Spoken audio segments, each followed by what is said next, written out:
경제 대전환을 위한 우리 자유한국당의 원대한 첫걸음이 시작되는 날입니다. 문재인 정권의 수구 좌파적 경제 폭정의 종언을 고하고 대한민국 경제와 민생을 새롭게 일으킨 역사적인 날로 기록될 것입니다. 이 뜻깊은 자리에 함께 해주신 여러분들을 진심으로 환영합니다. 그리고 분과별 주제 발표를 맡아주신 우리 당 2020 경제대전환위원회 분과위원장님 여러분, 또 토론을 맡아주신 전문가 여러분께도 감사의 말씀을 드립니다. 지금 대한민국은 역사상 기록을 찾아볼 수 없는 최악의 경제 상황을 치닫고 있습니다. 생산, 투자, 수출, 내수 모두 주저앉았고 급기야는 성장률까지도 마이너스로 추락했습니다. 우리 기업들은 공장을 뜯어서 해외로 나가고 있습니다. 해외 투자자들은 매력을 잃은 한국 시장에 등을 돌리고 있습니다. 청년 넷 중에 한 명은 일자리를 찾지 못하고 있고 경제의 허리인 30대, 40대 일자리도 한 달에 수십만 개씩 사라지고 있습니다. 이제는 아예 성장의 동력까지 꺼져가는 상황이 아니냐, 그런 지적이 많습니다. 어쩌다가 우리 경제가 이렇게 되었습니까? 바로 문재인 정권의 철지난 좌파 경제 폭정 때문이라고 저희는 생각합니다. 골고루 잘 살게 해주겠다고 하는 달콤한 거짓말로 반시장, 반기업 정책을 밀어붙이다가 결과적으로는 모두가 골고루 못 사는 사회가 되어가고 있습니다. 지금 우리 경제는 어느 한두 군데를 고쳐서 살려낼 수 있는 상황을 이미 넘어갔습니다. 경제정책의 패러다임부터 세부 정책 하나하나까지 완전한 대전환을 이뤄내지 않고서는 경제도 민생도 미래도 살려낼 수가 없는 지경이 되었습니다. 우리 당 2020 경제 대전환 프로젝트는 지금이 아니면 모든 것이 다 무너질 수 있다고 하는 참으로 절박한 심정에서 출발했습니다. 철저하게 대안 중심, 현장 중심, 민생 중심으로 대한민국 경제를 다시 일으키고 고난에 빠진 민생을 구하는 것을 목표로 하고 있습니다. 우리 경제 주체들에게서 이 정권이 빼앗아간 자유와 자율 다시 되돌려 드리도록 할 것입니다. 시장을 중심으로 우리 경제의 활력을 되찾고 또 상생의 노동개혁으로 일자리를 만들어낼 것입니다. 갈등과 혼란만 유발하는 가짜 공정이 아닌 서로가 함께 성장하는 진짜 공정 경제를 만들어 나가야 하겠습니다. 청년들의 미래의 짐을 지우는 퍼주기 복지가 아니라 모두가 행복한 지속 가능한 복지가 되도록 해야 할 것입니다. 지금 말씀드린 활력, 상생, 공정, 지속 가능 이런 네 가지를 기치로 대한민국 경제와 민생을 반드시 다시 일으켜 내도록 할 것입니다. 2020 경제대전환 프로젝트는 시작은 우리 당에서 하지만 과정도 결과도 모두 함께 국민들과 함께 이루어가야 하는 범국민 경제 프로젝트입니다. 부지런히 현장을 뛰면서 국민의 목소리를 듣겠습니다. 국민의 의견이 우리의 대안이 되고 국민의 참여가 우리의 동력이 되도록 할 것입니다. 앞으로 우리 모두가 나아갈 길은 결코 쉽지 않습니다. 이렇게 무너지고 망가진 경제를 다시 살리는 일이 얼마나 시간과 많은 노력을 필요로 할지 상상하기 쉽지 않습니다. 하지만 민생의 고통과 나라의 미래만 생각하면서 어떤 어려움도 이겨내고 반드시 경제 대전환을 이루어내도록 우리 자유한국당이 앞장설 것입니다. 참여하신 위원님들께서 같은 마음으로 경제를 일으키는 대전환에 동참해 주실 것을 부탁을 드립니다. 국민들께서도 우리 당과 이 위원회가 앞으로 하고자 하는 일들에 대해서 잘 아셔야 될 것 같습니다. 국민들과 함께하지 않고서는 성공할 수가 없기 때문입니다. 우리 위원님들께서 우리가 같이 논의하고 나눈 이야기들, 우리가 결론낸 것들, 우리가 검토하고 있는 것들을 국민들에게 다양한 경로에들 계시니까 다양하게 알려드리고 또 즉시 공유해서 국민들과 함께하는 경제 대전환이 될 수 있도록 함께 힘을 써주시면 감사하겠습니다. 앞으로 할 일이 많으십니다. 그 길을 우리가 모두 다 힘을 합쳐서 뚜벅뚜벅 걸어 나감으로써 이 정권이 무너뜨리는 경제 반드시 살려내는 경제 대전환이 이루어질 수 있도록 힘을 모아 주실 것을 당부를 드립니다. 감사합니다. 대통령이 한 명이 실어지기 때문에 우리하고는 지금 우리가 초유의 현상에 부딪히고 있다. 고시적 사회로 간다는 거고요. 그다음 두 번째는 지금 일자리 문제에 대해서 정부가 계속 괜찮다고 그러는데 한마디로 말씀드린다면 이겁니다. 인간 일자리 파괴는 이미 통계로 나왔습니다. 제조업이 그렇고 3, 40대가 그렇고요. 근데 통계가 안 그렇다고 이야기하는 것은 한마디로 말해가지고 정부가 재정 투입한 공공일자리로 고용 창출을 못했습니다. 쉽게 말해가지고 인간 일자리 파괴되는 그 순간 재정으로 갖다 퍼부은 그런 일자리를 하는데요. 보시다시피 우리가 단시간 근로자 그리고 공공일자리 뭐 이런 부분만 대부분 늘고요. 제조일자리 10만 이상 감소된다든지 이런 부분들은 기본적으로 이 문재인 정권의 가장 나쁜 시점 중에 하나가 기본적으로 이 고용 참사에 대해서 국민들한테 증정하지 못하다.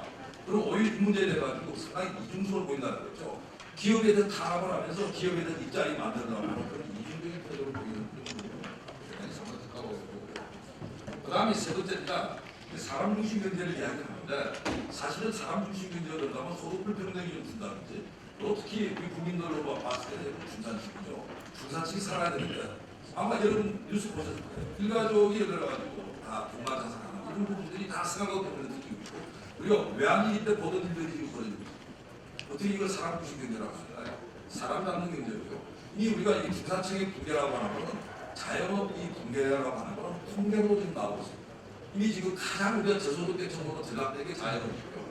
그 다음에 들어가지고 우리가 이 대부분 중소기업들이 좀비로 나가지고 사실 근로자들이 전등근도 한다고 하는 부분들이 이 사람 잡는 경제라고 하는 것은 우리가 이미 통계나 이런 걸로 다 정해졌다. 그 다음에 마지막에 이 실전 중에 있어가지고 앞으로가 더 큰 부분이죠. 사실은 1번, 2번, 3번 부분에 있어가지고 3번 부분이 많은데 이 4번 부분은 구조를 바꾸고 있는 거예요. 쉽게 말해가지고 자본만이 비인분 부익부가 있는 게 아니고 노동에서 비인분 부익부를 만들어내는 거예요. 그러니까 이 노동의 비인분 부익부라고 하는 것은 결국 우리 사회를 10% 대 90% 사회로 바꾸고 있습니다. 10%는 누굽니까? 이 특권 노동자들. 그러니까 이 대기업하고 공공부문에 있던 노동조합 이 사람이 다 10%입니다. 그 다음에 대부분의 중소기업, 대부분의 자영업, 대부분의 비정규직은 90%죠. 사실은 이 10대 90은 전혀 별개의 세계를 살고 있습니다.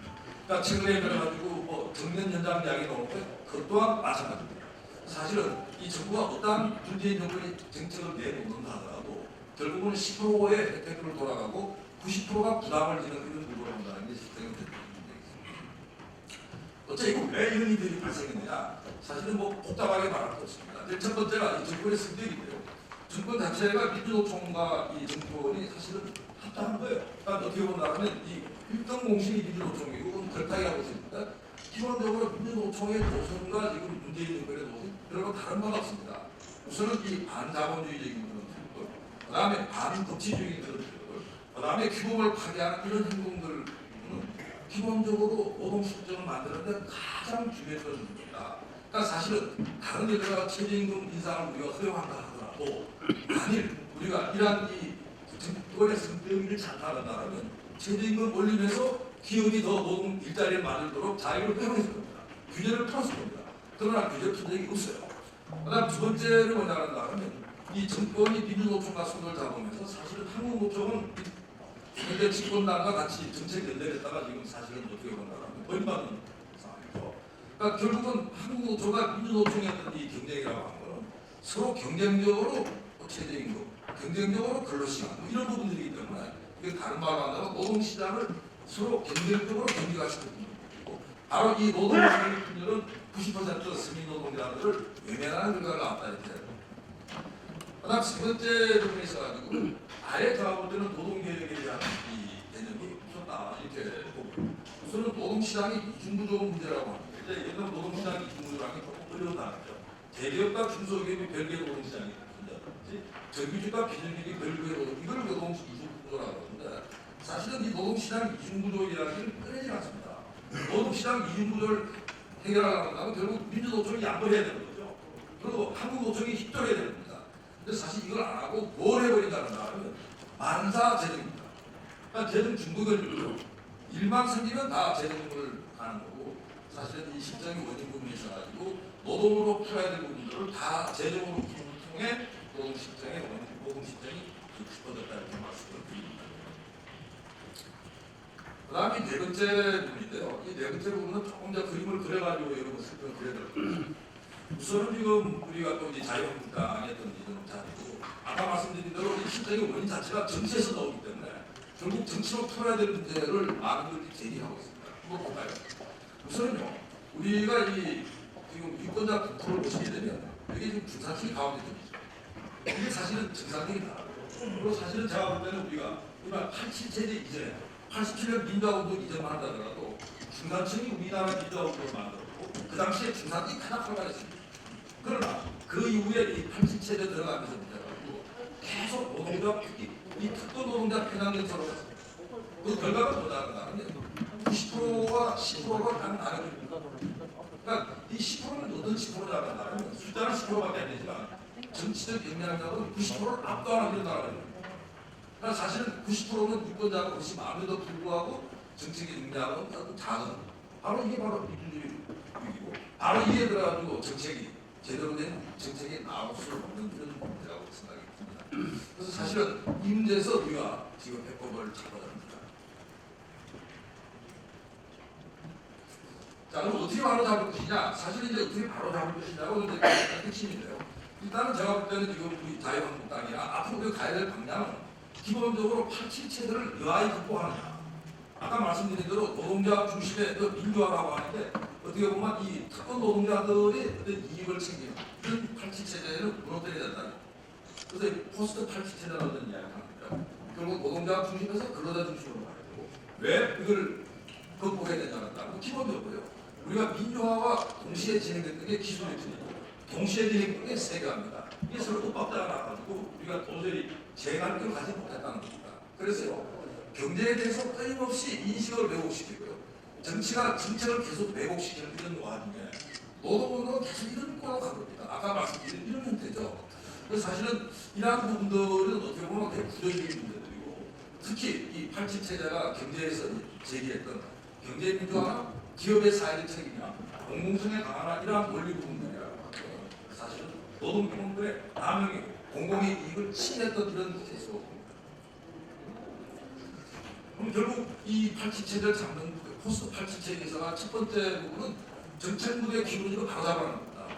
우선은 노동기본권과 공익의 어떤 조화를 어떻게 하느냐. 우선 10%가 90%를 압도하는 그리고 기득권을 확대하는 악순환을 단절하는 게 가장 중요하다고 생각합니다. 사실은 이제 보시게 되면 노동정책, 특구 노동자 정책이 다르고 서민 노동자 정책이 다르고 이러한 부분들은 기본적으로 앞으로 노동정책이 있지만 서민 노동자 분식으로 바꿔준다는 정책들 자체가. 그 다음에 지금 노동운동 자체도 사실은 노동자 가입한 사람들의 어떤 혜택과 없어요. 비가입한 사람 아예 불안할 수 없다는 이게 또한 마찬가지입니다. 바로 이러한 이 기울어진 정책 무대를 바로잡는 게 포스트 파트 체제에서 가지고 해야 됩니다. 그 다음 세 번째는 이게 결국은 정책의 가장 최종적인 부탁들은 정치죠. 이 정치 부분에 있어가지고 사실 이 정치에서 하는 핵심은 사실은 노동 정치에 대해서 많은 사람들 오해하기 쉽습니다. 아, 노동 정치, 노동조합 위하는 거 아닙니다. 사실은 자유롭도 노동자고요. 영세 중소기업 사람도 노동자입니다. 이 90% 서민 노동자를 대변할 수 있는 노동부터 가야 되는데 사실 여기서 아무도 토론할 분이 없어요. 뭐가 바뀌느냐? 이 선거의 왜곡, 이 논리와 정보가 왜곡되고 있고 그 다음에 이 틈을 타가지고 좌파가 조직과 응집력을 하는 politi을 하는데 반면에 이 좌우라고 하는 거죠. 이 좌라고 하는 건 이렇게 똘똘 이렇게 아주 응집력이 넘치고 있는 반면에 우라고 하는 건 다 분열되어 있습니다. 정보가 제대로 제공이 됩니다. 그러니까 사실은 이 유권자 분열, 정보 제공 소 이런 부분들은 어떻게 보면 기술 혁신과 세계화라고 하는 게 우파의 어떤 이 덕세를 의미하는데도 거꾸로 가는 그런 일을 맞이했다 이렇게 볼 수 있습니다. 자, 마지막으로 이 자유한국당의 과제를 이렇게 생각해봤습니다. 우선은 자유한국당이 당연히 해야 될 부분들은요. 적어도 노동에 관해서 자유한국당의 철학이 있습니다. 자유한국당이 이름하여 우파노동 철학이 있었나에 대한 질문을 드립니다. 사실은 아마 여기부터 출발해야 될 거라고 합니다. 그래서 결국 이 90% 서민 노동자를 중산층으로 만든다는 게 이 자유한국당의 제가 볼 때 과제가 되고 결국 두 가지 축입니다. 하나는 뭐냐면 노동조합이 가입하지 않은 근로자 똑같이 보호해주라는 겁니다.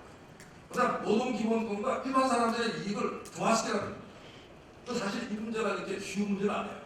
왜? 지금 오랫동안 지속돼왔던 87체제를 기억는 거기 때문에 어떻게 해야 될까요? 아니세요. 바로 잡으시고 철저하시고 그리고 가장 중요한 건 여러분 힘 모셔야 됩니다. 자유한국당이 순서로 보면 힘을 모아야지 국민들한테 알리고요. 그 다음에 언론 시민단체에 대해서 바로 잡고 그 다음 정부에 나가서 설득할 수 있다 이렇게 생각합니다. 이상 마치겠습니다. 수고하셨습니다. 네, 친노동과 친노조는 분명히 다른 것입니다. 많은 사람들이 친노조 정책을 친노동 정책으로 오해하고 있다는 점을 느꼈습니다.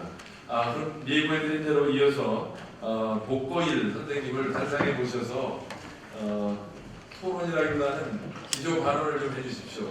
항상 교수님께서는 여러 가지 대한민국에서 첫 번째로 소득 주도 성장의 전면 수정 손길가 필요하다고 강력하셨습니다.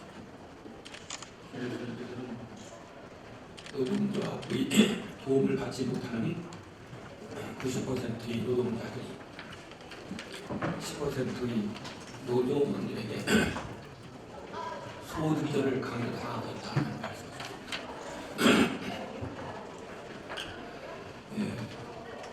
무슨 말씀인데 아쉬운 건 정책의 차원에서만 얘기하면은 현 정부의 정책들이 왜 실패했는가 하는 점을 드러내기가 어렵습니다. 정책은 본질적으로 이념에서 나와가지고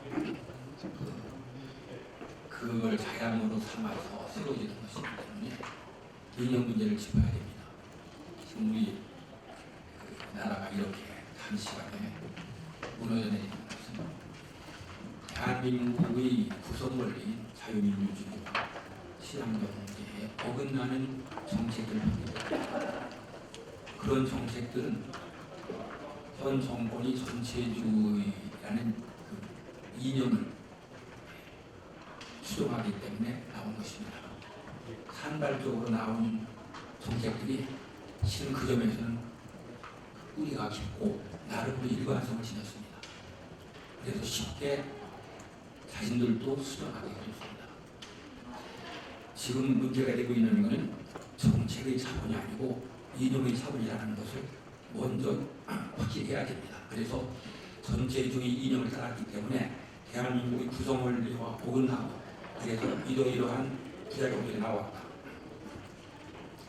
따라서 우리는 그런 부작용이 없는 정책들을 안해야 된다. 부작용이 없는 정책들이 무엇이냐? 대한민국의 구성 원리에 맞는 정책이다. 이런 논리적인 설득 과정을 펴나가야 우리 시민들이 동의할 수 있습니다. 정책들은 어차피 비슷해집니다. 중간층을 확보하는 노력 때문에 선거 때는 공약이 비슷해지고 실은 상대편의 공약을 먼저 선제적으로 가져오고 있습니다. 지난번 대통령 선거에서 경제민주화를 새누리당에서 내걸었습니다. 지금 문제가 되고 있는 이 최저임금제도 지난번 총선에서 새누리당이 내걸었던 공약입니다. 좌파 정당이 소득 최저임금제를 내세우고서 국회인 기한에 10,000원을 올리겠다고 6,000원 하던 수준에서 10,000원 수준 올리겠다고 하니까 새누리당에서 그럼 우리는 9,000원만 하겠다. 10% 할인한 겁니다. 그러니까 지금 최저임금제가 비난을 받지만 실은 공식적으로는 새누리당에서 지지하는 정책입니다. 그러니까 정책적인 사원에서 얘기하면은 비슷비슷합니다. 비슷한 정책도 이념적 뿌리가 다르면은 효과가 다릅니다. 우리가 지금 해야 될 것은 모든 문제들이 근원이 이념적 수준에서 나왔다는 것을 해석해서 밝히고 그리고 그 이념적인 그 잘못이 정책들을 어떻게 편향시키는가 나쁜 영향을 내는가 하는 것을 밝혀냈습니다. 저는 이 과정이 생략되면 결코 시민들에게 우리가 내놓은 정책이 옳다는 것을 이해시킬 수 없다고 생각합니다. 나아가서 우리가 내놓는 과감한 경제 정책들을 설명할 기회도 오지 않는다고 생각합니다. 사람이 직관에 맞는 민중주의적 정책들은 이미 나올 건 다 나왔습니다. 그리고 그것들을 가운데서 선택해야 됩니다. 일반 시민들이 어려운 경제 정책에 대해서 알 수 없습니다. 그러면 그분들에게 설득할 기회를 마련하려면 먼저 저들이 이러이러한 이념에서 이러이러한 정책들을 내놨는데 이러이러한 문제가 있습니다. 그러니까 우리가 대한민국의 구성원리 자유민주주의와 시장민주주의 바탕을 두고서 이런 정책을 내놓으려 하니까 한번 들어주십시오 라고 설득해야 됩니다. 현재 여기 나온 정책이 다 옳습니다. 하지만 저는 이 정책들을 그냥 내놓으면 시민들이 들을 기회를 주지 않을 가능성이 있다 봅니다. 그것이 가장 큰 생각입니다. 그리고 좀 다른 쪽이 나오는 정책을 보면 좀 더 과감해질 필요가 있어요. 그래서 상상력을 발휘해가지고 멋진 정책을 내놓을 기회가 나왔습니다. 다른 데 같으면 너무 어려워가지고 국민이 안 들을 그런 정책도 이제는 국민들이 들어줄 만한 마음의 준비가 안 되어있다 하는 생각입니다. 저는 대담한 정책을 내세워가지고 잘 설명하면 우리의 경제를 근원적으로 바꿀 수 있는 기회가 오지 않습니다. 수고하셨습니다.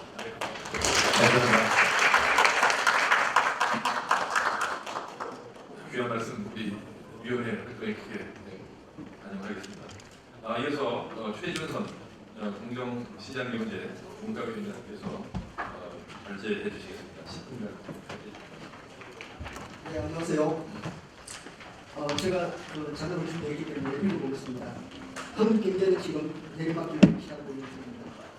기업 도산과 가압소득 부로 기업 뇌물은 점차 쌓여가고 있습니다. 과격한 노조와 과도한 규제가 기업들을 대대로 쫓아내고 있습니다. 자본도 기술도 탄탄히 넓히고 있습니다. 그 와중에 내년 예산은 800조를 돌파할 것이라는 전망이 나오고 있습니다. 미국과 영국은 감세를 통한 성장을 이끌어내고 한국은 닥치고 정세에 접근하고 있습니다. 이 모든 것이 경기 순환의 과정이 아닌 한국 경제의 구조적인 문제이기 때문에 문제의 심각성이 있다고 생각합니다. 구조적 문제란 저생산성 고경 구조를 이 틀을 깨뜨리지 않고서는 한국 경제의 지속 성장은 불가능하다고 저는 생각합니다. 고비용 저생산성 구조는 미국, 독일, 일본 자동차 공장, 심지어는 체코와 러시아 상트페테르부르크의 현대자동차 공장의 생산성이 한국 현대자동차 울산 공장의 그것보다 2배 이상 높다는 것에서 이미 잘 설명되고 있습니다. 제가 친구로부터 얘기를 들었는데 미국에서 직장생활하는 한 교포가 밥 먹을 시간이 없어서 아침에 싸간 도시락을 저녁에 그냥 집으로 들고 돌아왔다는 눈물겨운 이야기를 만약에 한국에서 이런 일이 벌어졌다면 난리가 났겠죠. 커피 마실 시간, 담배 필 시간까지 다 보장이 되는 이곳을 우리는 헬조선이라고 얘기하고 있습니다. 그러니까 헬조선이 가짜 뉴스인 여기서도 증명이 됩니다. 우리가 이미 선진국이 다 되었다고 착각하고 있습니다. 일본과 중국을 멸시하고 있습니다. 이것도 가짜 뉴스입니다. 왜냐? 우리는 실은 껍데기뿐입니다. 내실이 있다는 것은 위기에 버틸 수 있는 힘이 있다는 것인데 위기에 버틸 수 있는 안전자산이 대한민국에는 없습니다. 하루살이 뿐입니다. 그날 수출해서 먹고 사는 하루살이 뿐입니다. 고비용 저생산성의 주범은 여러 많은 분들이 말씀하셨다시피 최저임금의 급격한 인상과 주 52시간 노동시간 제한이 되겠습니다. 고비용 구조는 생산 자체에 소요되는 비용보다 생산 외적 비용이 국제이기 때문에 발생합니다. 일할 사람도 부족한 터에 정부가 요구하는 각종 부수적 업무가 기업과 기업들을 길리게 합니다. 기업들이 생산보다는 대관 업무, 대민 서비스를 우선해야 할 지경이기 때문에 생산성이 향상될 수 없다는 것은 당연한 것이죠. 고비용 구조는 주로 제도적 문제 때문입니다. 이것은 법률적 통제로서만 치유가 가능하다고 하겠습니다. 결국은 어떤 치유가 있느냐? 시장 친화적 정책 채택에는 방법이 없다고 보입니다. 시장 친화적 정책은 개인에게 선택의 자유를 최대한 보장하고 스스로 책임을 지도록 하는 것입니다. 공무원 정규 축소 프로그램을 시행해서 자율주행을 제한하고 공정을 인정하고 공정을 최소화해야 합니다.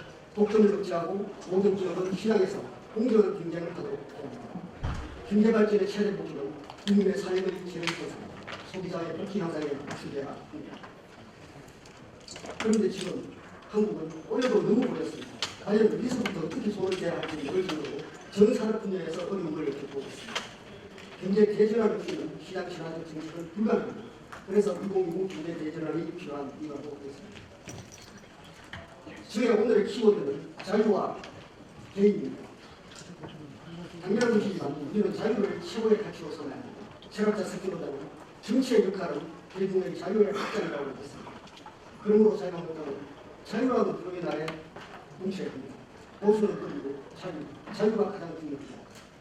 자유 중에서도 경제적 자유가 가장 중요합니다. 정치적 자유도 결국 개인의 경제적 자유를 위해 중요합니다. 우리 정부는 개인이라는 위대한 존재를 존중합니다. 오늘의 키워드는 자유와 개인, 개인과 자유입니다. 개인의 선택권을 극대화하는 것이 답이며 올바른 조치로 국민 자유를 보호하고 경제적 자유를 보장하는 방향으로 일대 전환이 필요합니다. 이것을 반드시 자유한국당이 이루어야 할 과제가 되겠습니다. 우리 한국은 모든 법률들이 글로벌 스탠다드에서 벗어난 것들이 너무나 많습니다.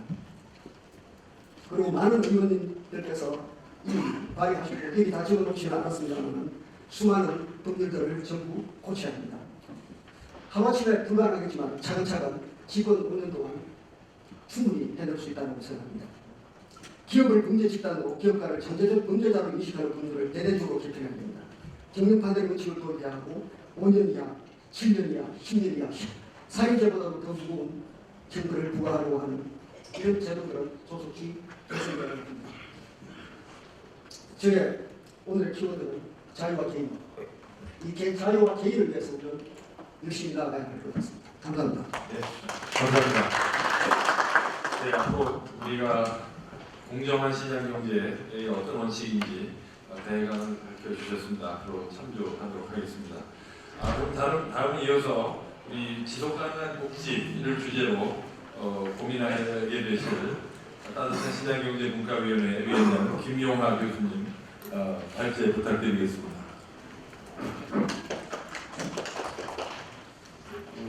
지금 대한민국은 저성장, 저출산, 고령화로 이어지는 나쁜 흐름 속에 또 끊임없이 빠져들어가고 있습니다.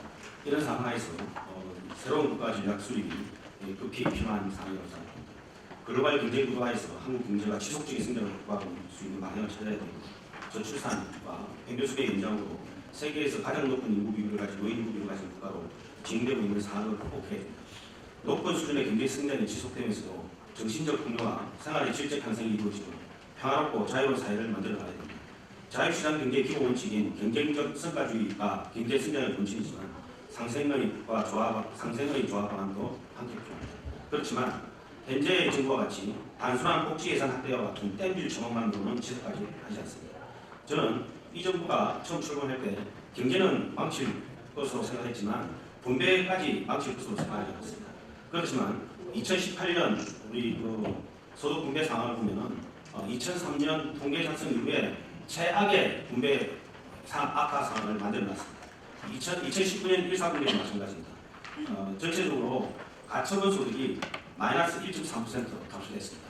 그 원인은 각종의 세금과 사회보험료 증가가 그 주 원인입니다. 이런 식의 돈을 풀기식의 정책만으로는 국민의 삶을 개선시킬 수 없다는 것은 너무도 명확한 이야기입니다. 가족의 부양 기능이 약해지고 노령, 취업, 재해 등 사회적 위험이 상존하는 현실에서 복지 정책의 필요성은 불가피하게 존재하기도 합니다. 지금 현재 최근 10년간 GDP 대비 복지 지출 비중이 매년 빠르게 증가된 결과 지금 우리나라도 GDP 대비 복지 지출 비율이 11% 수준을 넘었습니다. OECD 평균 수준과 비교해서 낮다고는 하지만 2018년에 조세 부담률과 사회보험료 등을 고려하면 국민 부담이 빠르게 늘어날 것을 함께 생각해야 됩니다. 고성장기에 우리나라의 복지 지출은 우리나라의 복지 정책은 서부나 북부와 다릅니다. 서부나 북부 같은 경우에 있어서는 고성장기에 복지 지출도 확대되었지만 우리나라는 복지 확대 시점에 저성장기에 도달했다는 것이 기본적인 문제입니다. 특히 최근에 통계청이 발표한 특별 구청본 결과에 의하면 2067년의 노인 인구 비율은 2022년의 15.7%에서 49.5%로 세계 최고 높은 수준으로 바뀔 전망입니다. 특히 최근에 통계에 의하면 전축에 의하면 2060년경에는 현재 사회보장 제도를 그냥 그대로 둔다 하더라도 우리나라의 공공사회보장 지출 비율은 GDP 대비 30% 수준에 이를 것으로 예상됩니다. 이것은 지금 프랑스, 독일, 스웨덴의 복지 지출 수준과 유사한 수준인데 문제는 프랑스, 독일, 스웨덴은 노인 인구 비율이 20%밖에 안 되는 상황인데도 30%를 쓰고 있지만 우리나라는 노인 인구 비율이 40%가 되는데 30%를 지출한다 해도 여전히 실제 복지 수요를 감안하면 충분한 복지를 갖다 제공할 수 없는 그런 한국적 특수성이 분명히 존재한다는 겁니다. 따라서 서구나 북유럽의 복지 시스템을 그냥 낙선해서는 우리의 미래는 일본과 같은 단계 상황에 벗어날 수 없습니다. 일본은 OECD 국가 복지 지출의 평균 수준에 이미 도달했습니다. 그렇지만 유엔의 2019년 세계 행복 보고서에 따르면 행복도 순위가 58등으로 우리나라와 거의 차이가 없습니다. 복지 시스템 전반을 비용 효과적으로 계획하지 않은 상태에서 복지 지출만 확대한 결과가 바로 일본과 같은 상황입니다. 따라서 기본적으로 새로운 핵심 방안을 가지지 않는 복지 정책은 미래가 없습니다. 높은 수준의 경제 성장을 뒷받침하는 따뜻한 시장 경제 인프라는 함께 잘 사는 사회를 지속 가능하도록 구현하는 것입니다. 이러한 사회는 자유시장 경제하에서 불가피하게 발생할 수 있는 차별과 불평등을 완화할 수 있도록 경제발전과 복지 향상을 동시에 추구해야 됩니다. 저성장, 고령화 등 경제사회적 배경 요인에 대하여 능동적으로 유연하게 대응할 수 있는 국민이 하나 될 수 있는 공동체 인프라를 구축하고 빈곤, 노령, 질병, 실업, 장애, 재해 등 각종의 사회적 위험으로부터 모든 국민의 인간다운 삶의 질을 제고하는 그런 사회를 만들어 나가야 됩니다. 이를 위해서는 경쟁지향적인 계층은 상위계층은 리더십과 희생으로 국가 발전을 선도하고 경쟁 중립적인 중간계층은 국가의 준수로서 땅과 노력을 요구하되 희생에 상응하는 정당한 보상을 받을 수 있도록 하면서 경쟁이 어려운 계층은 국가가 적극적인 보호를 통해서 최소한의 인간다운 삶을 보장하는 그런 사회가 되어야 됩니다. 이를 위해서는 무엇보다도 각종의 사회적 위험에 효율적으로 대처할 수 있는 사회 안전망을 완성하고 사회 통합을 증진해야 됩니다. 두 번째로는 생애 주기적으로 평생 건강하고 안정된 생활이 보장되면서 다양한 복지 서비스가 통합 관리될 수 있도록 고용, 보건, 복지의 통합 시스템이 구축되어야 됩니다. 세 번째로는 사회보장 시스템이 사회 경제적 자원을 효율적으로 공평하게 배분될 수 있도록 설계하여 복지가 고용 창출 및 성장에 기여할 수 있도록 정립되어야 합니다. 네 번째로는 제도 간 연계, 정보와 경쟁과 책임 경영 시스템을 도입해서 수요자 중심의 통합적인 서비스가 제공될 수 있도록 제도의 효율성을 극대화해야 합니다. 다섯째는 사회보장 시스템이 약화되는 가족 균형을 강화할 수 있도록 정부, 국민, 근로자, 사용자, 중앙기관 간의 신뢰와 협력 체계를 구축해 나가야 합니다. 20쪽이 되겠습니다. 그래서 이러한 구체적인 5가지 정책을 간단하게 말씀드리면 사회 안전망 체계는 우리가 지난 20년간 서유럽과 북유럽의 복지 정책을 무분별하게 그냥 자식 이슈로 받아들인 것을 이제는 제도의 정합성과 효율성이 정립될 수 있도록 바꿔야 합니다. 지금의 복지 체계는 중복 문제가 존재하고 누락 문제도 존재합니다.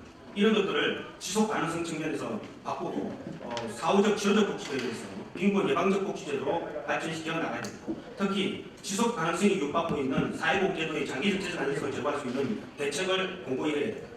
두 번째로는 생애주기적 고용보건복지 서비스의 통합은 평생에 걸쳐서 개인의 적성과 능력에 따른 인력 개발 및 관리가 이루어질 수 있도록 교육 및 근로 시스템을 준비하고 자유롭고 탄력적인 고용 시스템을 구축을 통해서 일에 대한 만족도와 효율성이 동시에 제고하도록 해야 됩니다. 건강한 삶이 유지될 수 있도록 예방 및 보건 인프라가 구축되고 질병 및 재해 발생 시 최소한의 경제적 자유가 이루어질 수 있도록 해야 합니다. 각종의 보건 및 복지 통합 서비스가 효과적으로 적용될 수 있도록 해야 된다고 생각합니다. 특히 복지 정책은 고용 창출을 만들 수 있고 성장 지향적인 그런 것이 되어야 된다고 저는 생각합니다. 특히 공급자 중심으로 획일적으로 적용되는 것으로서는 더 이상 국민들을 만족시킬 수 없습니다. 개인이 자유롭게 필요한 서비스를 선택할 수 있게 하는 것으로 시장에서 적용되는 서비스의 질과 양을 다양화하고 고용 창출 및 생산성 향상을 유발될 수 있도록 효율화하고 경쟁력을 제고해야 됩니다. 이와 함께 공공재가 불가피하게 적용되는 능력에 있어서 경쟁 및 책임 경영 시스템을 도입함으로써 내부 시장 원리를 강화하고 국가 자원을 효율적으로 배분하고 비용 낭비를 줄여야 됩니다. 관리 및 제도의 효율성도 극대화해야 됩니다. 지금 현재와 같이 분립된 체계에서는 비용만 많이 나가고 국민의 만족도는 낮습니다. 통합 서비스를 수요자 중심의 통합 서비스를 정해서 보다 더 효과적인 특히 제4차 산업혁명에서 이루어지고 있는 빅데이터와 인공지능 등 시스템을 보건 복지 시스템에도 적극적으로 활용해서 보다 효과적인 관리 민체가 이루어질 수 있도록 만들어야죠. 마지막으로는 가계, 기업, 사회, 국가가 공존되는 시스템이 만들어야 됩니다. 현재 정부의 복지 정책은 개인과 가족을 말살시키고 국가가만 존재하는, 정부만 존재하는 그런 복지 정책을 추구하고 있습니다.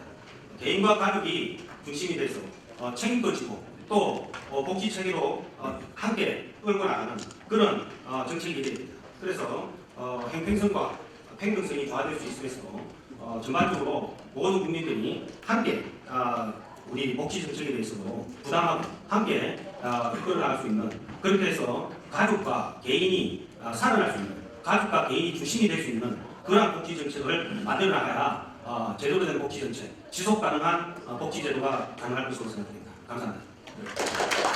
네, 김영준 교수님 수고하셨습니다. 다음은 예고해드린 대로 오늘 또 한 분의 귀한 손님을 모셨습니다.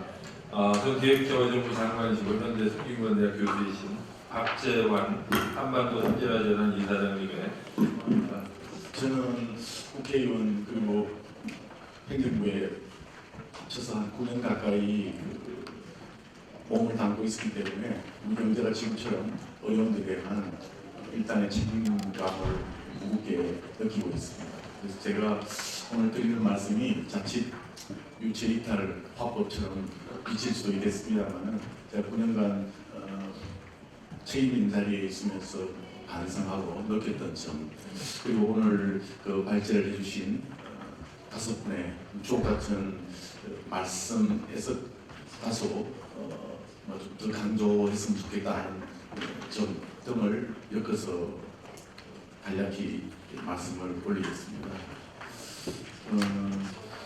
우리 경제가 굉장히 어려운데 전체적으로 우리 국민의 역량하고도 좀 관련이 있는 것 같습니다. 국민들께서 가지신 역량은 기본적으로 시키는 일을 아주 잘 하고 그리고 매뉴얼에 있는 대로 하고 남이 하는 것은 잘 따라갈 수 있는 그런 현명한 어떻게 보면 좀 표준적인 중간 숙련 정도의 역량을 가지고 계시고 그것이 우리 산업의 경쟁력의 원천이라 할 수 있는 제조 등의 제조업과 건설업 등등의 덕목이 되어서 지금 1인당 연속 $3만 수준까지 왔다고 생각이 됩니다.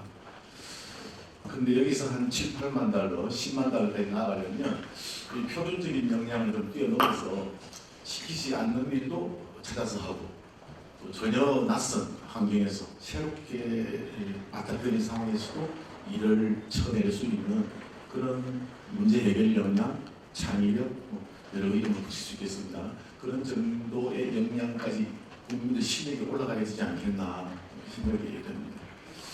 그렇지 않으면 지금 현재 진행되고 있는 로봇을 비롯한 자동화의 가장 큰 타겟이 자동화는 아주 상비 업종도 아니고 고부가 가치 업종도 아니고 중간 업종 그리고 시키는 대로 잘하는 사람을 로봇이 가장 대체하기 쉽기 때문에 우리 국민들은 앞으로 진행된 4차 산업혁명, 생산성 드라이버 등의 희생양이 될 수 있고 우리 국민 경제는 정체할 가능성이 아주 높다. 뒤집어 말씀드리면 우리의 교육 시스템이라든지 직업 훈련이라든지 직장 문화라든지 조직의 운영 시스템 다 좀 개선을 해야 되겠다. 최근 나온 자료를 보면 OECD 회원국 가운데 직장에 나가서 상사 또는 동료, 부하에게 배운 시간의 빈도 결코 없다. 1년에 한 번쯤 있었다. 분기에 한 번쯤 있었다. 한 달에 한 번쯤 있었다. 등등으로 빈도를 나누고 보면 그게 꼴찌입니다. 그뿐만 아니고 직장에서 다니면서 내 능력이 향상되었다고 생각하는 정도 또 꼴찌입니다. 그래서 그런 점에서 연공서열에 입각한 급여 승진 시스템을 비롯해서 선배들이 해놓은 선례를 따라서 답습한다든지 상사가 시킨 대로 한다든지 회의 때는 받아적기만 한다든지 와 같은 이 문화를 전체적으로 좀 바꿔야 생산성이 올라가고 국민소득도 올라가게 되겠습니다. 자유한국당도 그런 당내 분위기를 좀 그렇게 바꿀 필요도 있겠다 생각을 해봤습니다. 시간이 좀 생각보다 길어질지 모르겠는데요. 두 번째는 우리 경제 정부가 차지하는 비중은 아직 낮습니다만 정부 영향력이 너무 크고 최근에는 행정부뿐만 아니라 정치까지 숟가락을 얹는 그런 현상이 가속화되고 있습니다. 그래서 민간과 시장의 활력이 위축되어 있는데요. 정부가 가장 큰 책임이 있겠습니다만 자유한국당도 그 책임에서 자유롭지는 않다고 생각이 됩니다. 아까 고크리 선생님께서 지난 대선 때 공약이나 총선 때 공약을 이렇게 보니까 저도 같은 생각입니다만 정의당은 좀 뚜렷이 공약을 보면 이거는 정당 공약인 줄 알겠다 하셨지만 자유한국당 공약은 안보 이런 쪽 제외하면 경제 복지 이런 쪽은 지금 집권 여당하고 큰 차이가 없었던 것 같습니다. 그래서 너무 그 표심에 영합하기 위해 그 대정요법이 난무하는 거 아니냐. 그 정부 규모가 최근에 너무 커지고 있습니다. OECD에서 지금 농어가 소득 가운데 정부가 지원하는 서포트하는 비중이 우리가 52%까지 올라갔는데요. 올해 들어서 기현상 중에 하나가 농림업 분야의 종사자가 전년 대비 10만 명 이상씩 굉장히 많이 늘어나고 있는 점이거든요. 아직 구체적인 분석이 나오지는 않습니다만 최근 베이비 부모들이 이제 공격 은퇴하면서 도시의 지역 건강보험료 부담이 상당히 무겁고 농어촌으로 이주하면 그런 부담이 좀 줄어들 뿐만 아니라 연세유류 심지어는 전력요금 등까지 감면을 받을 수 있기 때문에 그런 정부로부터 주어진 혜택을 모두 포함하면 사실 도시에 거주하는 것보다 농어촌으로 이주하는 것이 상당한 유혹 요인으로 작용한다고 합니다. 앞으로 인구 연령 구조가 역피라미드로 진전이 될 때 과연 이와 같은 정부의 지원이 지속 가능한 것인지 누군가는 이 문제점을 지적하고 건설적으로 연착륙할 수 있는 해법을 제시해야 하는 거 아닌가 생각이 듭니다.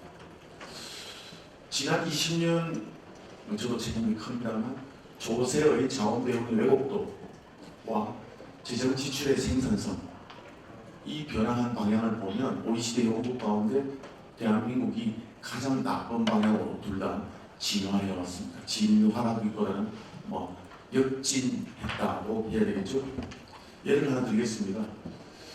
적극적 노동시장 정책이라고 해서 구직자들에게 일종의 물고기 잡는 법을 가르쳐주는 교육훈련 같은 예산이 우리 GDP에서 차지하는 비중은 OECD에서 우리가 아주 낮은 편입니다. 꼴찌는 아닙니다만 아주 낮습니다. 그런데 재정에 의한 직접 일자리 창출이라 해서 말하자면 물고기를 잡아다가 구직자한테 갖다주는 그런 예산이 GDP에서 차지하는 비중은 우리가 OECD에서 최상위권에 속합니다. 그냥 높지는 않습니다만 제가 지금 말씀드린 자료는 2016년까지 자료예요. 2017년, 18년 자료를 갱신해 보면 아마 우리가 가장 높은 가능성이 저는 크다고 봅니다. 그래서 지금 복지 지출이 너무 많이 늘어서 이른바 좀 커리 효과라고 하죠. 보스턴 시장을 20세기에 4차례 역임한 전설적인 분이 계신데요.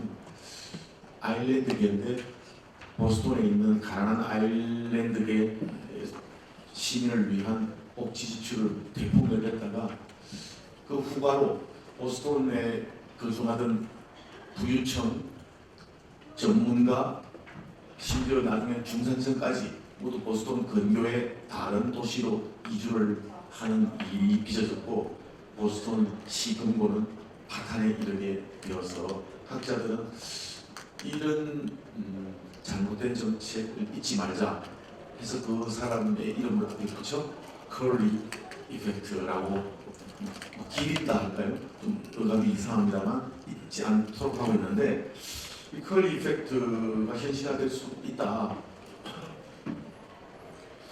지금 올해 시행되는 근로장려세제 EITC를 보면 복지제도하고 차별성을 찾기가 어렵습니다. 자유한국당도 책임이 있다고 봐야 되겠죠. 그래서 너무 평탄 구간과 정당 구간이 확대되어서 GDP 대비 그 수준을 보면 선진국보다 훨씬 우리가 관대하게 운영하고 있는데 근로할 수 있는 유인을 복지제도에 반드시 도입이 되도록 하는 것은 그 무엇보다 중요하다고 생각이 됩니다. 그렇지 않으면 복지 함정에 빠지고 일을 하지 않아서 그야말로 밑빠진 독에 물붓기가 되겠죠. 또 다른 하나는 전체적인 우리 사회의 기강, 질서, 사회 자본이라고 할 수도 있겠습니다만 포용, 양보, 응원, 감사, 승복 이런 것보다는 갈등, 대립, 반목, 질시, 평화 이런 분위기가 너무 팽배해 있습니다. 얼마 전 제 제자가 찾아와서 이민을 떠난다고 인사를 하러 왔습니다. 기업을 중소기업을 하던 제자였는데요. 부친이 가업을 이어받아 중소기업을 했는데 왜 이민을 가느냐? 세제인 그런 것도 있지만 그런 것보다는 종업원들하고 분위기가 너무 안 좋습니다. 과거에는 회사가 어려우면 모여서 걱정도 하고 했는데 지금은 토요일, 일요일 자기 혼자 나와서 걱정하고 아무도 다른 직원들은 나오지도 않고 그리고 임단협 때문에 얘기를 하는 과정에서 회사가 어려우니 올해는 좀 동결을 하든지 그러면 어떠냐 했더니 어쨌든 사장님하고 자기 선대 회장님께서는 뭐 이래저래 좀 축적해 놓으신 재산이 있을 테니 그것으로 좀 푸시면 되지 않냐는 식의 얘기를 하고 해서 기업을 하고 싶은 생각이 나지 않는다. 그래서 이제 임시 영주권을 받아서 이민을 가는 것으로 다음 달에 갑니다. 인사를 하러 왔었습니다. 저는 이런 점에서 우리가 상당히 좀 너무 각박한 운동장에서 서로를 대하면서 살는 삶인가 에너지를 불필요하게 소모하고 있는 것 같다. 그런 생각이 들고요. 또 다른 하나는 사회 전체의 기강인데요. 주차를 비롯해서 뭐 간단하게 대중목욕탕에 가면 제가 사는 동네에 단지가 커서 그 대중목욕탕이 있습니다. 대중목욕탕에 가면 시간을 써붙여놨어요. 우리 단지의 품격은 여기서부터 시작됩니다. 1. 수건은 1인당 한 잔씩 씁시다. 2. 헤어드라이어는 2발을 근조에만 사용합시다. 3. 로션과 크림은 얼굴에만 씁시다. 이렇게 써놨어요. 저는 얼굴이 알려져 있기 때문에 그걸 지키려고 노력합니다. 근데 옆에 가만 보면 수건을 한 장씩 쓰는 사람은 거의 없습니다. 수건도 얇긴 얇아요. 뭐 헤어드라이어로 겨드랑이를 말린다거나 심지어 발바닥을 말리는 사람도 부지기수고, 크림 등은 얼굴에만 바르라고 했는데도 뭐 다리에도 바르고 뭐 때문에 그런지 잘 모르겠습니다만 팔에도 바르고 그런 사람들이 듬뿍 해서 이렇게 바릅니다. 교육 수준이나 소득 수준이 중3 이상인 제 아파트 주민들이 그렇습니다. 우리가 일본에 대해서 안 좋은 감정을 가지고 있지만 일본의 온천을 다녀오신 분은 그 온천 탕 내에서의 그 사람들이 한 질서에 대해서 알고 계실 것입니다. 자기가 앉았던 자리는 아무 사용하지 않았던 것처럼 깨끗하게 정리를 하고 나옵니다. 공중 화장실에 가면 휴지통은 꼭 호텔에 처음 들어갔을 때처럼 끝이 딱 삼각형으로 접어놓고 나옵니다. 누구든지. 그런 것들이 제가 볼 때는 경제에서의 가외 비용을 크게 줄이는 역할을 합니다. 신뢰, 투명성, 질서 등이 경제에 미치는 영향은 굉장히 큽니다. 일본으로부터 배울 것은 배워야 된다고 생각합니다. 너무 말씀이 많았는데요. 오크리 선생님이 말씀하신 것 같은 맥락에서 생활정치 구현, 현장 정책 개발에 좀 힘을 쓰셔야 될 것 같습니다. 세종대왕 때 우리 경제력이 크게 성장했다 할까요? 도약했던 것은 세종대왕이 했던 여러 가지 현장 정책 때문이었다고 저는 생각합니다. 우리나라에도 욕을 먹고 있지만 50 초기에 했던 통금 해제, 학생들의 두발 자유화라든지 또는 이명박 시장 때서 서울시에 도입했던 대중교통 카드 환승 시스템 같은 것, 또 미국 비자 면제, 마치 국민들이 피부로 체감할 수 있는, 그러면서도 자유한 땅의 노선과 철학에 어긋나지 않는 그런 정책들을 천착하셔서 내놓으셔야 한다고 생각합니다. 인구 절벽 시대를 맞아서 재외 동포에 대해서 우리 국적을 부여하는 문제, 청년 실업 문제를 해소하기 위해서 청년들이 입직 실기를 앞당기기 위해 고등교육, 대학교육 연한을 단축하는 문제 등과 같이 국민이 피부로 느낄 수 있는 통큰 정책들을 개발하셨으면 좋겠습니다. 자유한국당은 잘 하고 계십니다만 우파의 전향은 역사와 현실을 존중하고 미래를 지향하는 것입니다. 저는 정확하게는 몰라도 현모양처라는 단어가 왜 현처 양모라고 하지 않고 현모양처라고 됐을까 생각을 해봤습니다. 부부로서는, 배우자로서는 착하면 되지만 어머니로서는 착하는 데 그쳐진 것이 아니라 현명해야 합니다. 때로는 매를 들어야 하는 것이죠. 어진 재상은 당대를 편안하게 하지만 현명한 재상은 미래까지 편안하게 한다는 교훈을 생각하셔서 지속 가능한, 누가 봐도 뒤집을 수 없는, 마치 대못을 박을 수 있는 같은 그런 정책을 개발해 주시면 감사하겠습니다. 저의 너무 시간을 많이 써서 죄송하고요. 오늘한 말씀 경청해 주셔서 감사합니다. 예, 언제 들어도 영양가가 무슨 말씀이 좀 감사합니다. 그럼 이어서 오늘 총괄비전 국가위원장이신 고정은 인연을 진단하면 그게 안경 신문 신경증으로 신경을 추락하고 요약하면 일자리 관계되고 분명히 악화되고 가입을 지어서 국민들을 절망으로 이룩합니다.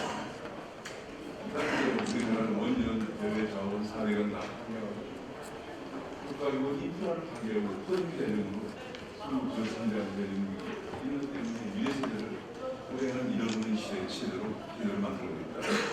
저는 이미 미래 세대 지금 사회에 나오는 20대 후반 30대 초반은 이미 잃어버린 시대에 진입했다고 생각합니다.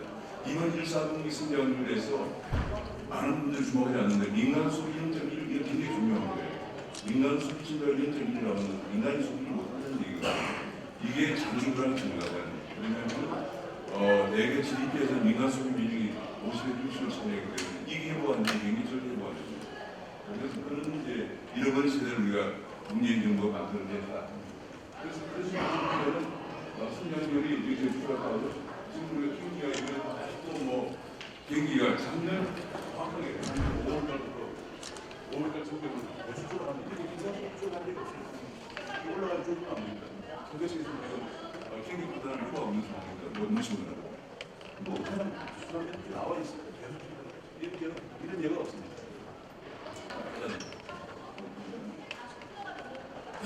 그러다 보니까 이제 실업률이 글로벌 위기가 아니고는 가장 높게 올랐습니다. 완전히 지금 실업 상태가 실물 보면은 위기 상황입니다. 위기 상황이고요. OECD를 비교하면은 칠레하고 한국만 실업률이 올라오고 나머지는 들어있어요. 왜냐하면 미국 경제가 120개월 동안 전후 최장방을 유지했습니다. 일본 경제가 전후 최장방을 유지했습니다. 이쯤 되면 한번 당연히 수출 의존도 부족되면 성장률이 한 3% 이상 올라가야 될 상황입니다. 지금. 그런데 1.7%를 그래서 시험이 올라간다는 칠레와 한국밖에 없어요. 이런 상황입니다. 이거는 뭐 누가 봐도 그냥 내가 정책 잘못이다라고 딱 말합니다. 그래서 이제 일자리가 연간 40만 명 전년 대비 증가하다가 지금 10만 명 되고 그것도 정부 재정은 지난 2년 54조 쏟아붓고 금리라도 예산을 23조 또 쏟아 반영돼 있고 게다가 또 몇 개월 되지 않는데 중위까지 편성한다고 합니다. 그래도 실업자가 130만 명이 돌파하고 실제 고용 관련자라든지 시업 중세를 포함해 350만 명 실업자. 아까 우리 김영민 의원님 말씀하셨지만 청년들 450만 명에서 150만 명이 놀고 있습니다. 그리고 지금 우리가 그러다 보니까 오늘 버는 계층은 아까 10% 김태균 잘 말 10% 대기업 다니는 주로 민노총을 보면 흥선 모델로 해서 자동차에서 여기 자동차는 일본에 얼마인지 평균 9600만 원 제가 깜짝 놀랐는데 자동차에서 신입사원의 연봉이 1,200만 원. 전 세계 유례가 없어요. 일본의 대기업이 신입사원 초봉이고 250만 원입니다. 그렇게 흥선 노조, 공공운수 노조, 지하철 이런 것들 그 사람들이 연봉 올라가지만 실업자가 일자리가 없어지기 때문에 군대가 악화되어 있어요. 군대 수준은 완전히 지금 그 위기 수준입니다. 금융위기 때 수준입니다. 요거는 금융위기 때 수준이고요. 그런 문제는 일자리가 없는 보통 우리가 이제 가구를 5분씩 나누죠. 한 20만 가구에 5분이 최하 200만 가구에 55%가 일자리가 없습니다. 근데 200만 가구에 55%가 일자리로 놀고 그 사람들이 평균 소득이 얼마냐? 평균이 1에서 버는 데 40만 원 받는다. 63만 원에 정부 보조금을 누르는 사업에 받아가지고 100만 원 정도 사업 되겠습니까? 이게 문재인 정부 들어서서 보안 정보보다 정부가 보조 아니 많아져서 매듭 세웠거든요. 부산국가의 논의죠. 부산국가를 하는 게 결국이죠. 그다음에 이제 그러다 보니까 이제 또 이쯤이 되면 가계 부채가 증가합니다. 이게 말이죠. 가처분 소득에 금액 중요하지만 왜 이번에 민간 소비가 안 늘냐면은 가처분 소득에 대해서 가계 부채 비율이 186까지 올라갔어요. 이게 OECD 그런데 미국 떨어지는 미국 이게 2008년에 135였던 것이 이렇게 떨어지면서 미국 경기가 살아났어요. 왜냐하면 아까 민간 소비가 한 60%이기 때문에. 근데 우리는 오히려 이것이 180으로 올라가니까 제가 민간 소비를 할 수 없어요. 그러니까 집값도 자본주가 깡통부터 늘어나고 그래서 민간 소비 현실이 나오고 저는 이거를 미국 수준 정도까지 낮추려면은 길을 쏘아도 20년 이상 걸렸어요. 저는 그래서 우리나라는 이 장부란에 들어갈 거라고 생각을 하고 지금 사회에 나오는 실시대는 잃어버린 세월에 의해서 편도를 줄 것밖에 안 되었다라고 볼 수 있어요. 지금 그 다음에 정부에서 계속 우리 금융위원장님 제가 참 잘 아는 분이지만 통계상 대출만 필요합니다. 이금융권도 대출 못 받게. 그럼 이금융 대출 못 받아 어디 갑니까? 사채 시장을 갑니다. 2년 전에 들어서 작년 27년 통계가 나왔는데 52만 명이 6조 8천억 연간 100%가 넘는 사채를 쓰고 조사했습니다. 제가 보기에는 금년 3년 말년도는 한 70만 명이 100% 넘는 사채. 이번에 그 사회적 자산이 그래서 나온 거예요. 사회적 자산 제가 언론 지켜보니까 5천만 원 사채를 쓰고 있었는데 부부가 일자리에 없었어요. 100% 이자면 연간 이자만 5천만 원 내야 됩니다. 살 수가 없어요. 제가 평균을 조사하다 보니까 지금 경우에 대개 한 달 한 번 불법소득 쓴 사람들이 5천에 6천만 원을 쓰고 있어요. 서민 생활이 완전히 붕괴됐습니다. 이거를 포도하고 통계상 대출을 빌려가지고 오늘 뭐 발표가 지금 뭐 6달 초부터 이제 시행됐는데 이금융권도 디지털 증명에서 힘들고 못 빌리고 통계상으로는 별로 신뢰를 들지만 저는 어디 가는 거 생활해야 되고 애들 결혼시켜야 되고 금전성이다. 사실상은 진짜 고려했어. 서민 생활이 이 정도로 붕괴되고 있습니다. 그럼 이제 이거는 이미 다 아까 말씀하신 거예요. 자연들은 확 줄어드는데요. 자연들은 계속 많이 났습니다. 자연들 하루에만 3,500원입니다. 이게 뭐 1,000만 원짜리래. 하루에만 400원입니다. 그 다음에 그다음에 이제 계속 또 한데 커준다고 그러죠. 뭐 지금 빈곤 복지가 너무 늘어나고요. 지금 말도 안 되는 빈곤 복지가 중복. 예를 들면 기초 생계비를 한 사람당 보통 한 100몇십만 원 받게 돼요. 그런데 중앙정부에서 한 10만 명 정도에다 월 50만 원을 줍니다. 또 어떤 사람은 또 취업수당까지 받아요. 또 어떤 사람은 중앙정부 주는데 지방령 서울시 가는데 또 줘요. 50만 원. 그럼 도대체 얼마나 나갑니까? 이 중복 현금 주는데도 통합 전산면을 구축하는 데서 처리가 안 되고 있습니다. 이러니까 지금 제가 우리가 그때 김영민 위원장하고 중국 남농공단에 갔을 때 그 남농공단 대표가 제발 돈 좀 기분 주지 마라. 왜냐하면 청년들이 올려고 한다는 거예요. 300만 원 줄래도 올려고 한다는 거예요. 왜냐하면 공짜가 돈 생깁니다. 그런데 그 결과는 결국 아까 우리 결과는 흑입니다. 여기서 우리가 논쟁이 많았지만 그리고 GDP 한국에서 개편된 GDP 2만 111조가 늘어난 걸 다시 적용하니까 지금 38에 36을 떨어졌는데 곧 40%가 되더라고요. 이 정도 되면은 위기 상황입니다. 갚지 못해요. 갚지 못하면은 이자를 갚기 위해서 또 이자를 채권을 국채를 발행하는 상황을 데프레이라고 해서 국채 함정에 빠집니다. 제가 보기에는 2030년 중반 되면 국채 함정에 빠져서 우리가 재정이고 그럼 지금 저는 사람 일자리가 없는데 이들은 갚지 못해 재정이고 건강보험도 2020년 되면 건강보험도 보아야 되고 더 큰데 노인들 모시는 장기 요양보험이 2023년에 보아야 된다고 어떻게 할까요? 지금 노인들 장기요양병원에 보내면 정부에 150만 원 지원해야 됩니다. 그런데 2023년에 보아야 되면 어떻게 합니까? 국채를 받는 거예요. 근데 그 국채는 살 사람이 있어 사요. 그게 문제예요. 살 사람 없으면 미국에 팔잖아요. 미국에 팔면 그게 외환위기 가고. 이는 엄청난 문제가 다가오고 있습니다. 이게 왜 그랬을까? 총체적으로 보면 전부 다 파괴되고 있어요. 총체적으로 보면. 위자료 파괴됐죠. 등산시장도 파괴되고 공병도 파괴됐죠. 그런 사람을 다 지금 위기 상황입니다. 우리나라 자동차 산업 현대차 노력 때문에 제가 보기엔 제2의 조선입니다. 그다음에 선거결을 나오고 있죠. 금융도 그러니까 뭐 기업들이 안 좋으니까 이윤도 무시비를 너무 중간적으로 씁니다. 안 되고 그런 금융이 장점이 쫄보라가 다 파괴되고 있고 재정국도 대출하고 재정이라는 그런 거 지방재정 장난이 아니에요. 이나가 김재동 사람이 왜 났느냐? 지금 중앙정부에서 지방정부에 준 교육 재정 교부금 교부금을 거의 나왔어요. 정말 좋아요. 그러니까 작년 9월에서 45개 지자체에다가 돈을 내려보내서 금일만 작년 말까지 얼른 쓰라고 그랬어요. 쓰라고 그러면 쓸 때가 있어야 돼요. 그래서 그런 일이 벌어진 거예요. 저는 이 사건은 자유한국당에서 철저히 진상규명을 해야 됐습니다. 이게 그건이 한꺼번에 됩니다. 자, 그런 문제 있습니다. 이 파괴되는 원인이 뭘까? 첫 번째가 친노동 정책. 쭉 다 이해하셨고. 그 다음에 보면은 두 번째가 안경 정책입니다. 엄청난 많아요. 대한민국에서 기업한다는 것은 기절 것 같습니다. 그리고 이런 걸 했고 세금도 엄청 내고 그 다음에 대한민국 수출되고 국민들이 다 수출합니다. 대한민국 말고 이것도 된다고 우리나라 기업을 뺏어갑니다. 인력을 뺏어갑니다. 사무세는 65%예요. 세금 65%입니다. 이런 상황에서 한명 기업한다는 자체가 사람 4명 고용해서 뭐 1,000명 있으면 고용한다는 기준입니다. 삼성그룹 50년 전에 대구에서 삼성 상해라는 데 출발했어. 조그만 상해 출발해가지고 시간으로 30만 명을 모여. 거기서는 17발적으로 낸 대구 성에서는 국민이 상해라고 좀 칭찬을 해야 됐어. 그래서 이제 문제가 뭐냐? 그 서비스가 정부만 하는 게 정부가 해결한 일. 슈퍼에서는 복지가 다뭐 중앙정부 서로 하는 중앙정부에 주는데 또 지방정부가 다르고 지방정부는 경쟁력을 다르고 너무 주다 보니까 이번에 여당 국총장은 부산 국총장이 청와대 끊임버렸어요. 도저히 못 해결해요. 지방정부 하는 데요. 그러니까 그 정도까지 나오는 상황입니다.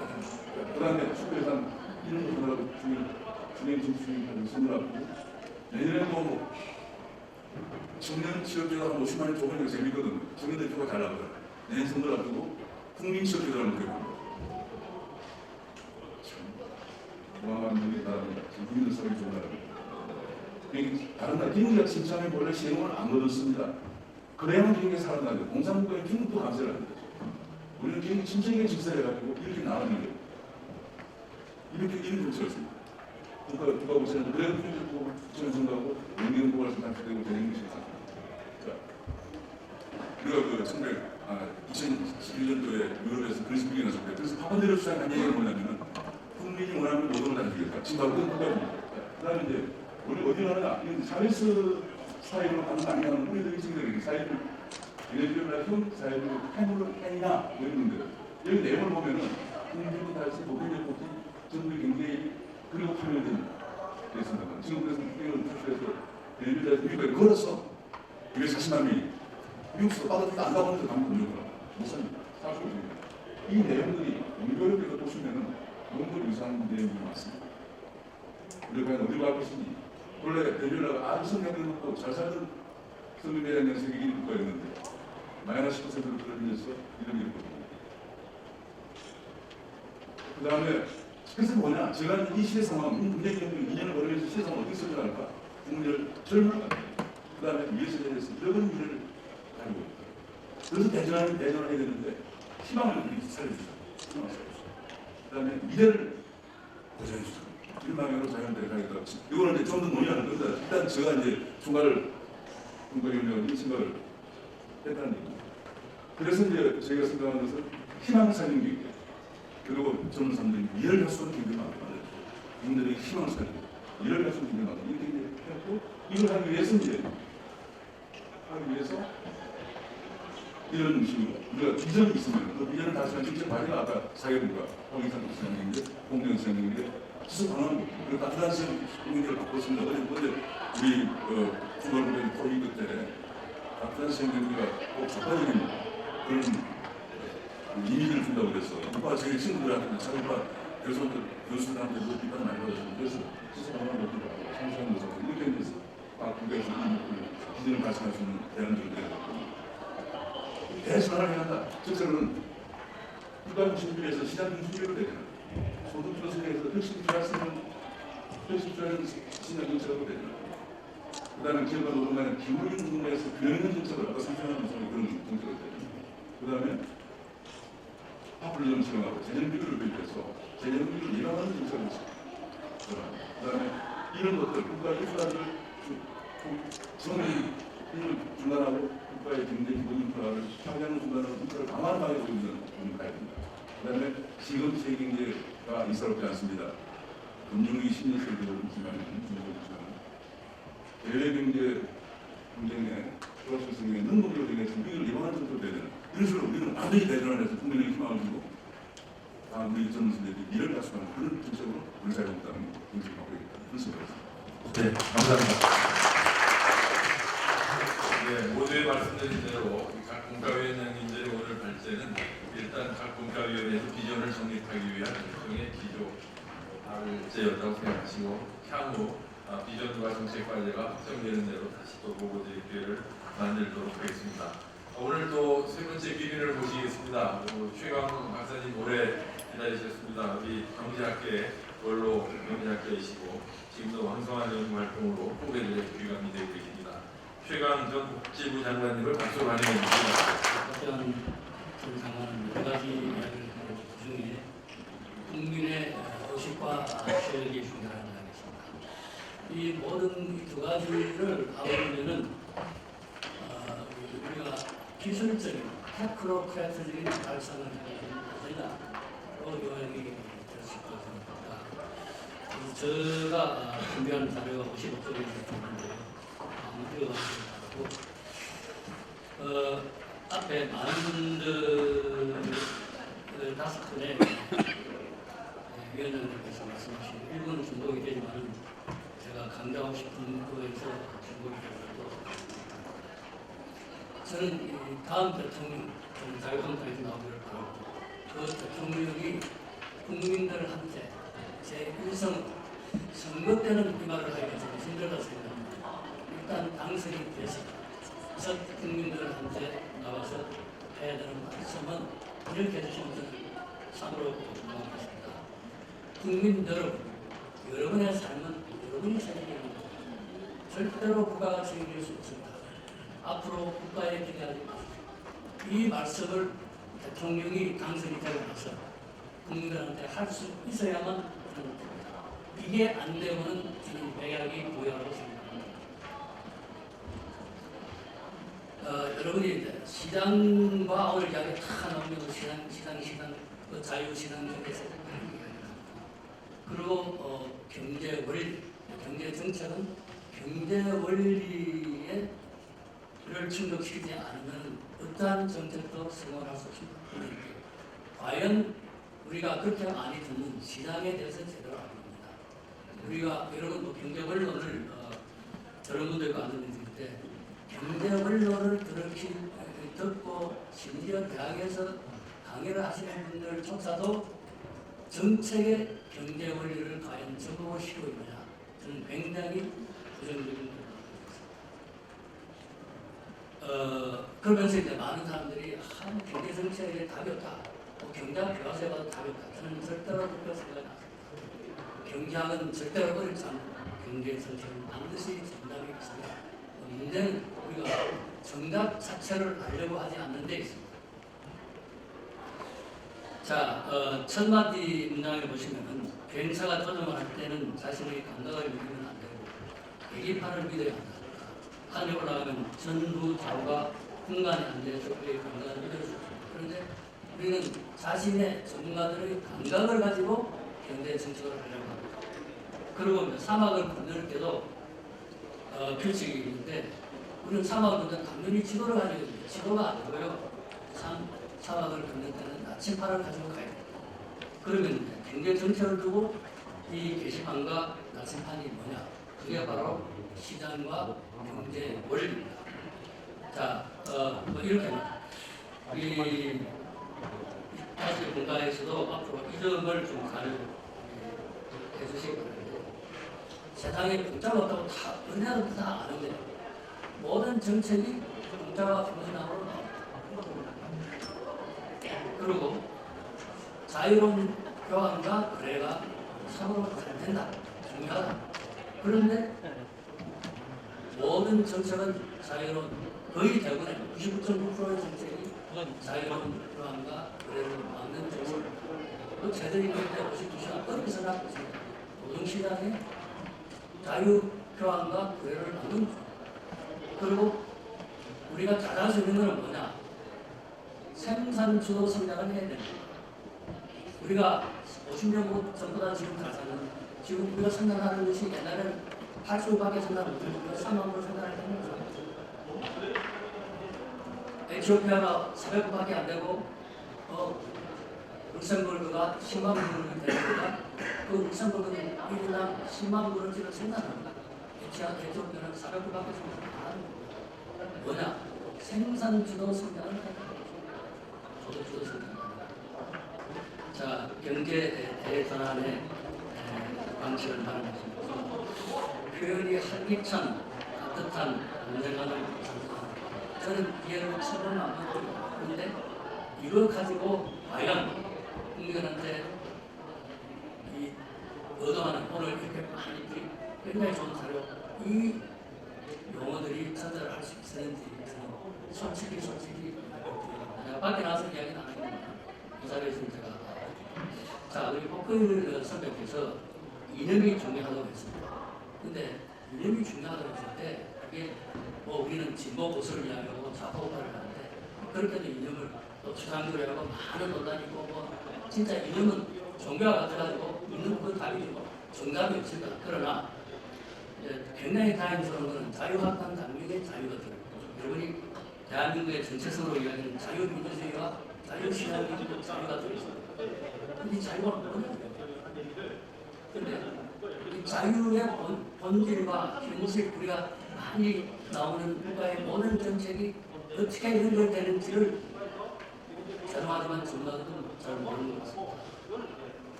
네. 큰 정부 간다고 국가 국사를 가지고 국제 규모가 시스템을 하지 하는데 그건 맞는 이야기예요. 그런데 문제는 정부가 크는 건 뭐냐? 정부가 크는 우리 개개인의 자유가 제한이 됩니다. 개개인이 자유 설치 못하고 예정의 길로 가는 거예요. 그래서 문재인 정부의 정책을 한마디로 이야기하면 자유의 길에서 예정의 길로 이 대한민국을 끌어가고 있는 거예요.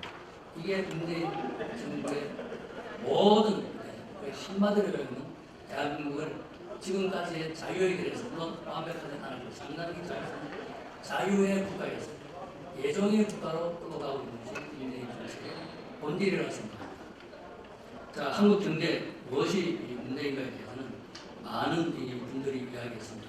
참 어쩌다가 한강의 기적이 한강의 눈물로 돼서 우리 자살하는 소동이 생기겠습니까? 그 자료에 보시면은 뭐 선전을 있는데, 근데 결국은 경제 원리에 맞는 정책이 나오질 않고 이 시장을 제약하는 정책 때문에 박정희 대통령이요. 많은 사람이 국가 말씀 박정희 대통령 한 정책을 가만히 보면 시장 경제 원리를 가장 제대로 적용을 했습니다. 국가주의가 절대 안 해요. 새마을운동하면서 심양보 부대를 주는 것도 자기네들이 더 열심히 하는데 줬어요. 지금같이 그냥 똑같이 나누는 게 아닙니다. 모르긴 해도 박정희 대통령은 시장 경제를 공부를 할 만한 그런 기회가 없었습니다. 그런데 당신이 한 정책을 보면 완벽한 시장경제 정책에서 오늘의 대한민국이 됩니다. 자, 모든 우리가 앞으로 어떻게 하느냐 하는 것은 과거에 잘 나가는 나라들 또 어떤 정책을 잘 나갑니다. 어떤 지도자가 어떤 정책을 잘 나가는지를 보면 모든 우리가 고민하는 문제의 답은 지금 고민할 필요가 없습니다. 과거의 역사를 보면 그게 답이 다 나와 있습니다. 그런데 불행하게도 역사를 공부를 하지 않습니다. 특히 지도자들이 역사 공부를 하지 않습니다. 그리고 지도자들이 과거를 우리가 가볼 수 없지 않습니까? 과거를 가볼 수 있는 유일한 방법은 책을 읽는 겁니다. 그런데 지도자들이 책 읽는 지도자들이 없습니다.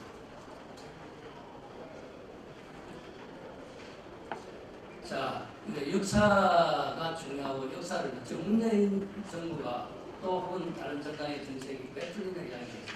저는 그냥 답이 분명한 어렵게 이야기할 수 있습니다. 자, 경제 체제로서 지금까지 인류가 실험한 것이 자본주의 시장경제이고 사회주의 뺏기되어 있습니다. 그런데 사회주의 경제를 한 나라 치고 북한은 물론이고 과거의 중국을 포함해서 그 나라 치고 잘 되는 정도가 아니고 나라 전부 망했다.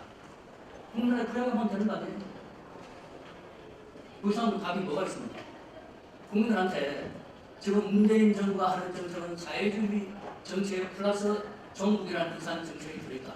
그런데 사회주의 정책을 한 치고 역사를 봐봐라. 한 나라도 성공한 나라가 있는다. 없잖아. 그래서 지금 마음이 있잖아. 그 이상 답이 설명을 그보다 더 쉽게 할 수 있는 방법이 없잖아. 그런데 그렇게 설명하는 걸 저는 본 적이 없어요.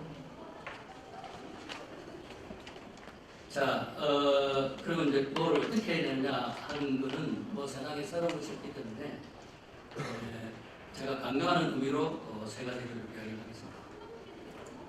모든 지금 지표들이 나왔지만 이 모든 노력을 국내 기업들의 투자 활성화에 모아야 됩니다.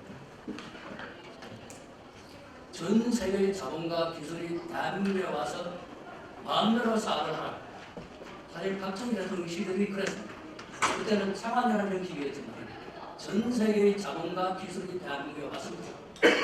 그거는 지금은 어떻습니까? 우리나라에 있는 자본과 기술이 전부 해외로 나갑니다.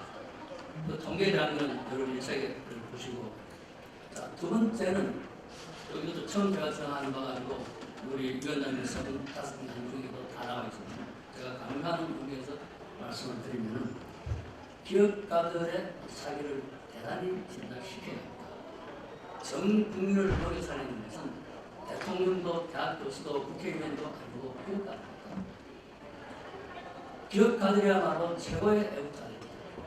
이 자리에 계신 여러분, 오늘 이 이후부터라도 여러분 뭐 경제 자매 부모님들, 뭐 삼촌들 기억하시는 분이 많지 않습니까? 그분들 만나면 딱 두 가지 해주시기 바랍니다. 여러분이 최고의 애국자입니다. 나 여러분 존경한다. 이렇게 말해주십시오. 자, 세 번째는 공권력을 농단하는 법질서 파괴 행위에 대해서 국가 존립의 차원에서 강력하게 대응하는 정책이 있어야 됩니다. 자세히 설명은 부분에 안 되겠습니다. 자, 이제 시끄러워서 뭐 재정이 어렵고 경제가 어렵다는 이야기 했는데, 근데 어렵다는 거를 저는 조금 더 여러분에게 드라마틱하게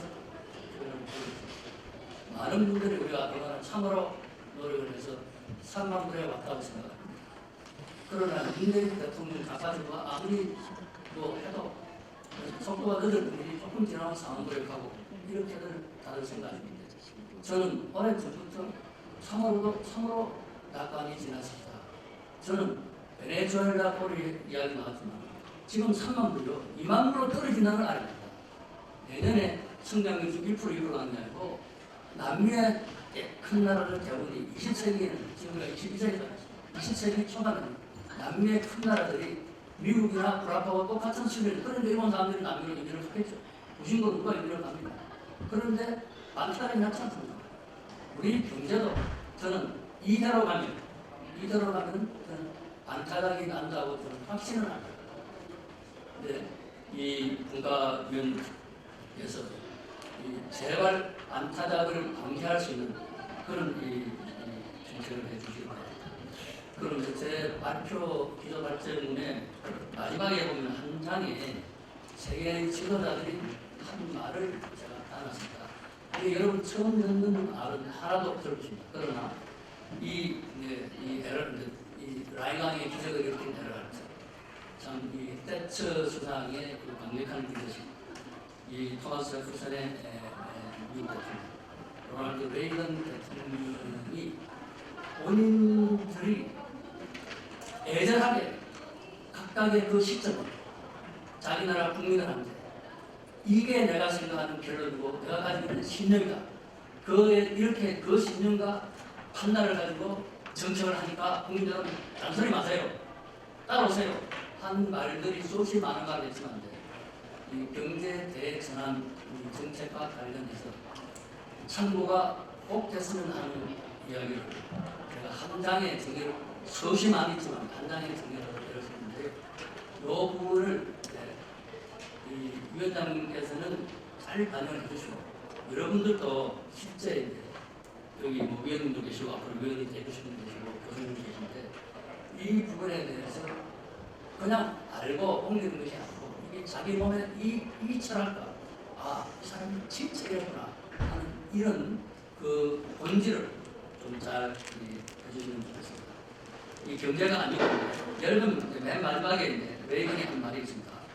서로 평화롭게 살자고 그들을 지켜갈 수 있는 최선의 방법은 그들이 전쟁에서 결코 우리를 이길 수 없다는 것을 알면서 이게 우리가 대북 정책에 대해서 이보다 확실한 그런 게 있습니다.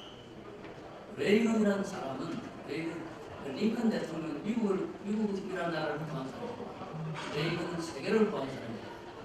그리고 이제 제가 이 한나라당이 자유한국당이 가장 참고를 하고 집권을 하면 대표적인 정치가 한 사람을 잡고 추진하는 안녕코 마가렛 세처 여사입니다. 세처 여사가 취했던 이 영국의 상황을 저는 우리나라의 상황하고 거의 비슷합니다. 세처의 정책, 사실 박근혜 대통령에게도 제가 우연히 만났을 때 그때 당 대표시는 대표님 대한민국의 대처가 될 줄 그렇게 했는데 대처가 되지 않고 처음부터 경계 민주화 남의 당 정책을 가져온 그런 그리고 굉장히 안타까웠습니다. 근데 앞으로 자유한국당의 전 세계 표론적인 이 정책은 대처에 관한 책이 본인이 쓴 책도 몇 권이고 또 대처에 관한 책들이 있습니다. 이 당의 당규들께서 적어도 3권 이상은 읽으시면 저는 답이 아주 명쾌하게 다른 공필없습니다. 명쾌하게 손에 지어지라고 저는 확신을 하는 바입니다. 대단히 감사합니다. 네, 감사합니다. 네, 이제 발제와 토론이 다 끝났는데요. 시간이 많이 됐습니다. 그래서 공개 토론은 생략하고요. 우리 김광림 위원장님께서 총평을 해주실 수 있으시면 지금 해주시고 감사하겠습니다.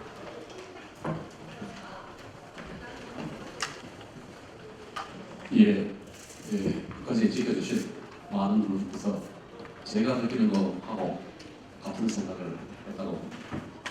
평생 읽은 책, 4년 동안 대학에서 받은 학점 이상으로 경제와 경제 사회에 관한 오늘 강의가 가슴에 넓게 깊게 파고들어다.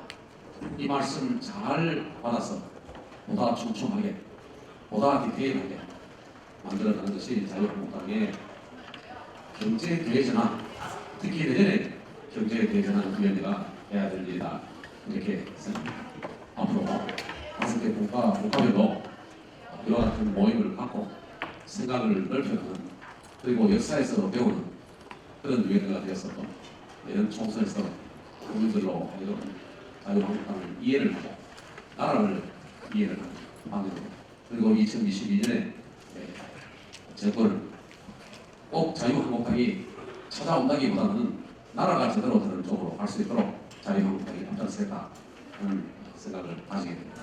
감사합니다. 고맙습니다. 네, 오늘 공개 토론을 못해서 아쉽습니다만 이 대전환위원회는 열린 플랫폼입니다. 이 위원님들이나 또 국민 여러분들께서 언제든지 좋은 의견 있으시면 저희 위원들이나 저에게 연락해 주시면 경청하도록 하겠습니다. 끝까지 자리해 주신 여러분들께 진심으로 감사드리고 이상으로 토론회를 마치겠습니다. 감사합니다.